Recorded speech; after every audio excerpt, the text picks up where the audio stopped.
Gracias, presidente. Buenas tardes, buenas noches, señor Villarejo. Buenas noches.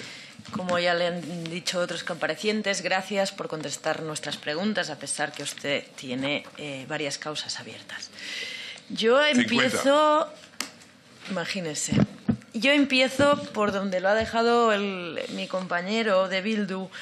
Usted acaba de decir que le encargaron algunos trabajos en el GAL, rectificar algunas actuaciones equivocadas, algunos mercenarios que no cobraban daban datos y luego ha empezado a explicar que hay gente que muere de maneras extrañas y que usted lo relaciona con acción del Estado.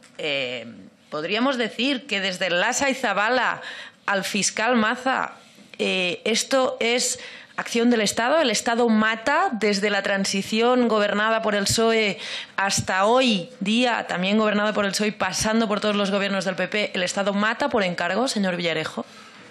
Bueno, yo lo que quiero decir es que los servicios de inteligencia de todos los países en ocasiones entienden que hay que tomar, digamos, unas decisiones drásticas respecto a determinadas personas y actúan.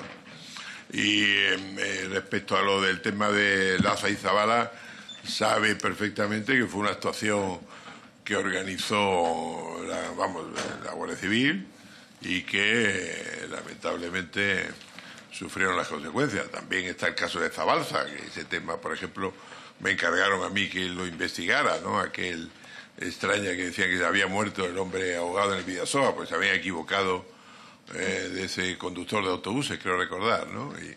Y eso, cuando encontramos los datos y tal, pues también desaparecieron, digámosla. Todos los informes míos que yo hice al respecto desaparecieron. Decisiones drásticas y actúa. Mire, vamos a intentar llegar al final de qué quiere decir decisiones drásticas, es decir, ¿cuáles son los límites? ¿Que el Estado mate? ¿Cuáles son las razones por las cuales el Estado mata? Mire... La gente incómoda, señoría. Ya le digo, yo en mayo del 2018 casi estiro la pata. Entonces, ¿por qué? Porque era una persona que tenía información, una persona molesta, una persona que no se asustaba ante la amenaza que recibía, y en un momento determinado alguien toma la determinación y dice, ¿qué hacemos?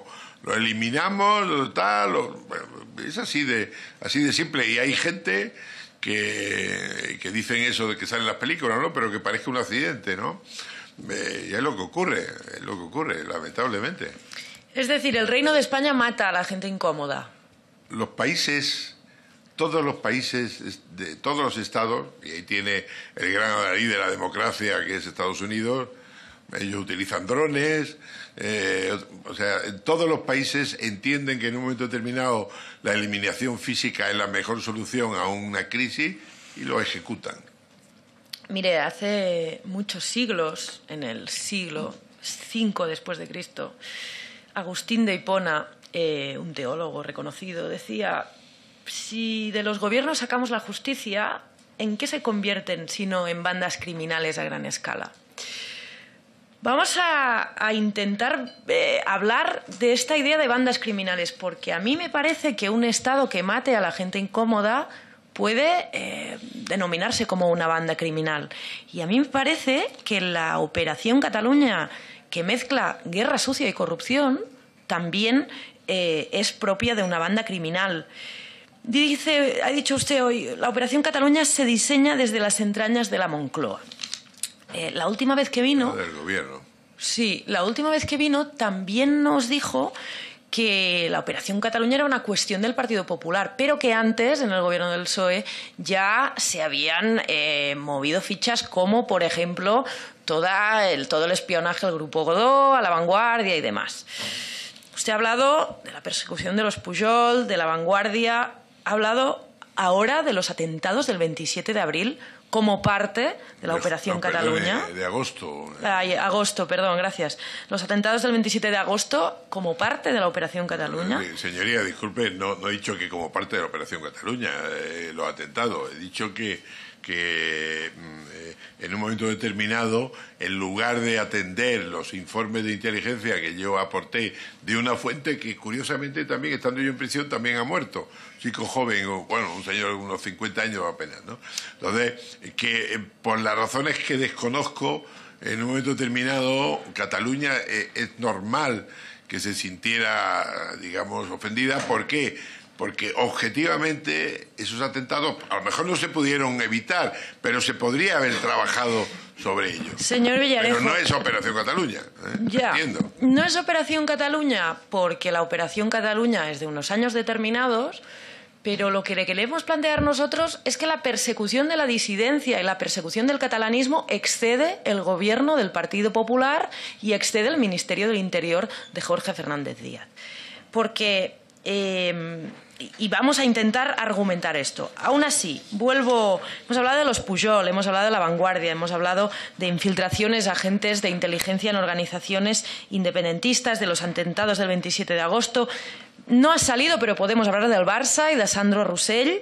2 años en prisión preventiva que les ha puesto a ustedes una querella que ha aceptado un juzgado de Madrid.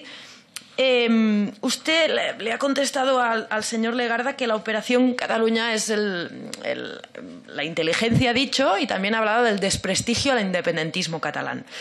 ¿Hasta dónde llega el independentismo catalán, señor Villarejo? Porque es que he nombrado bastantes referencias que van más allá del independentismo. ¿Dónde están los límites?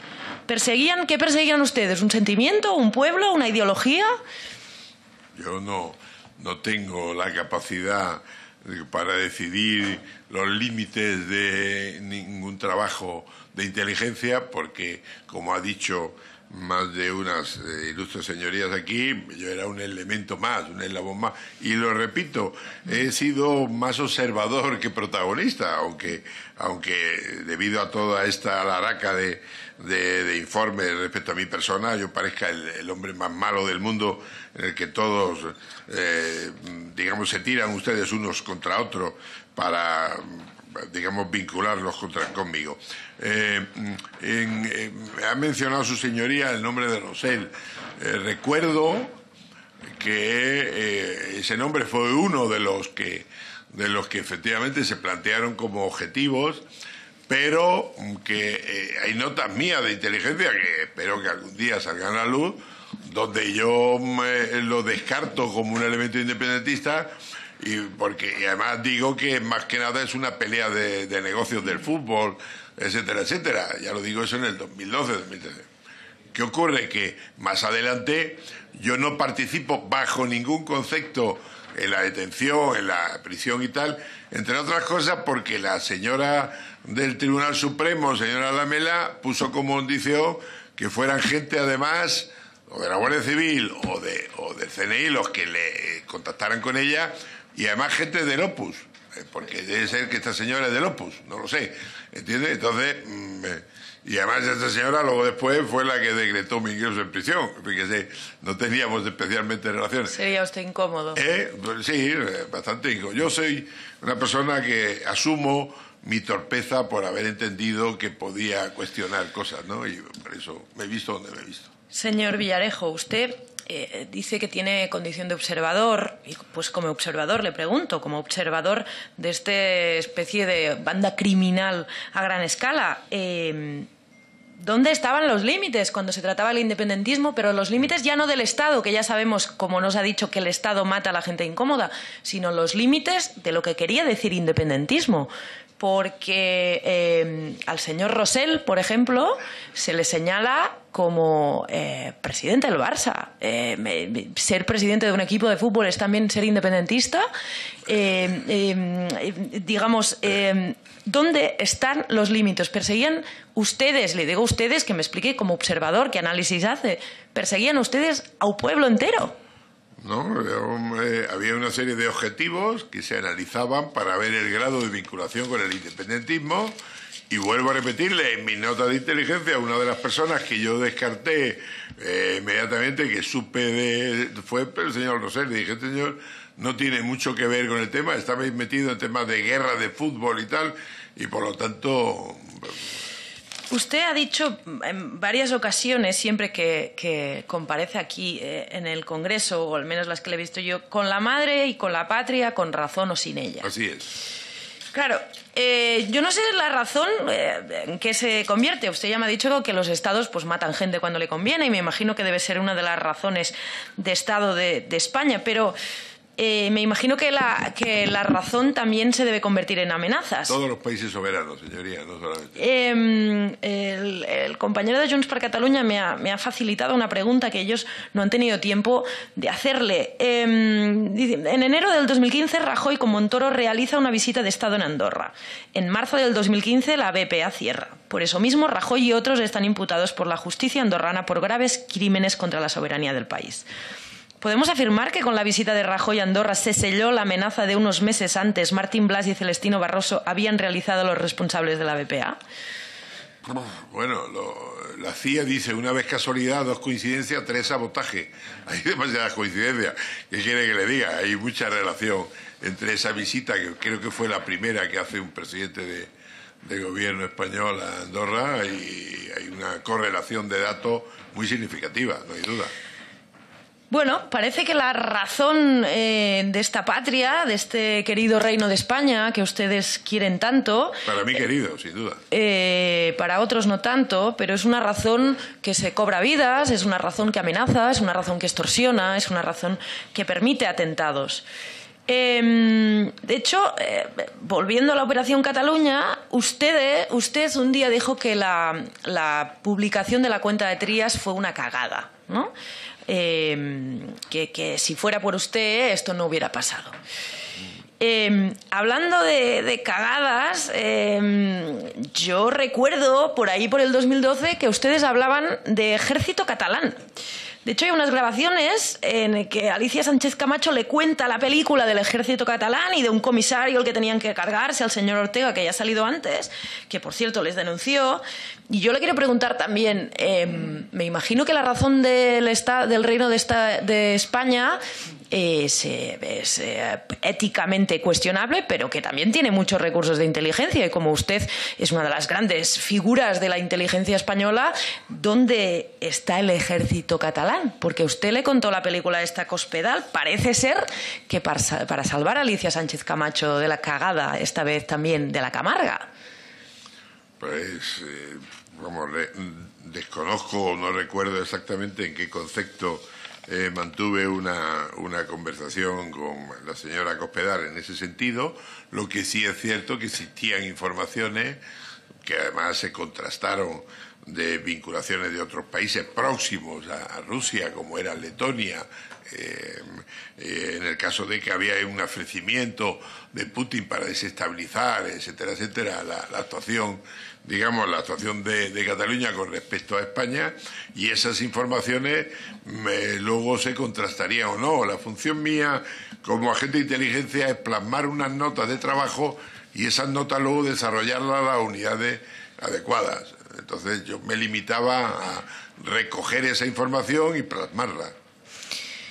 Y cambiando de tema, pero manteniendo el espíritu de la Operación Cataluña, porque ya le digo que para nosotros la persecución del catalanismo y del independentismo catalán, además de la persecución del independentismo vasco también, como se ha puesto de relieve en esta comisión, no es una cuestión solo del Partido Popular.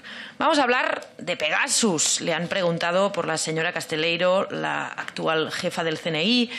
Nosotras un día le preguntamos a la ministra Robles si nos espiaba por ideología, y ella casi que nos confirmó que sí, que nos espiaba porque el Estado tenía que espiar a la gente que era independentista. Pero más que preguntarle las razones del espionaje, es ¿quién controla el CNI, señor Villarejo? ¿La señora Robles controla el CNI? Porque antes también ha vuelto a hablar del colectivo de la Forja, esta cúpula militar del Opus. ¿Esta gente manda más que el gobierno? ¿Manda más que el Parlamento? Señoría, que manda más que su señoría es evidente. En las comisiones han tardado 3 años en montar la Comisión de Secreto de Estado, y cuando le han preguntado su señoría a la directora del CNI ha dicho esto no lo puedo contestar.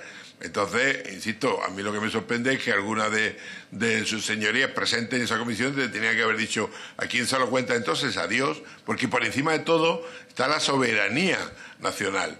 Y todos los demás órganos, por muy importantes que sean, se deben subordinarse al criterio del CNI, pero lo que ocurre es que sus señorías no se atreven con él, no se atreven con ese control. Eso es así, con la policía sí, porque, bueno, a fin de cuentas, además unos se pelean con otros, cada vez que cambian el signo político cambian los mandos de la policía, con lo cual es una imagen, digamos, que desmerece la actuación honorable de los 60.000 policías que están todos los días jugándose la vida en la calle. Entonces, entienda, es una pregunta que sus señorías deberían de hacerse a sí mismos, ¿no? ¿Hasta cuándo van a permitir que haya alguien que esté por encima del Congreso? ¿Hasta cuándo? Entiendo, y acabo, señor presidente, entiendo que confirma usted que el Gobierno no controla el CNI. Sin duda. Bueno, ni el Congreso, perdone. Sí, lo del Congreso ya lo sabíamos, ya lo habíamos experimentado, sobre todo a los que nos espían. Lo del Gobierno, digamos que había una ficción en la que la ministra de Defensa nos decía que ella controlaba el CNI. Bueno. Acabo, porque es muy tarde y no quiero abusar de mi tiempo. La última cosa que le quería hacer no era una pregunta, sino una petición. Usted ha dicho que aún tiene amigos, ¿no?, dentro del CNI Sí, pocos, pero algunos que me ven a escondidas, Pues mire, cuando tenga una de estas comidas a escondidas... No he dicho comida, he dicho que me ven, Encuentros. Lo de la comida... Cuando tenga un encuentro a escondidas, en las condiciones en las que sea... transmítales a sus amigos que si no encontraron las urnas, por muchas operaciones Cataluña y por mucho dinero que inviertan, no van a parar un país. Y además, no es que nosotros seamos reacios con el Reino de España porque no nos guste una bandera o no nos guste un color. Es que estamos éticamente y democráticamente en contra de un Estado que asesina, extorsiona y amenaza. Muchas gracias por su tiempo. No encontraron las urnas porque no quisieron, Porque no se las encargaron. Efectivamente. Ya, pero no las encontraron. Bueno, yo creo que las encontraron y las dejaron funcionar. ¿Ah, sí? ¿Las dejaron? Sí, ¿Por qué? Sí. Bueno, por aquello del folclore. Porque interesa de vez en cuando que haya un poquito de movimiento, ya sabe, el avispero. Pero parece que el Rajoy no sabía... A Rajoy le dijeron que no había urnas ni había nada. Bueno, no sé si fue antes o después del Cardú, ¿no?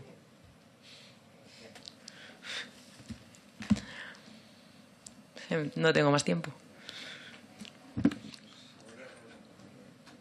De acuerdo. Muchísimas gracias, señora Vehí.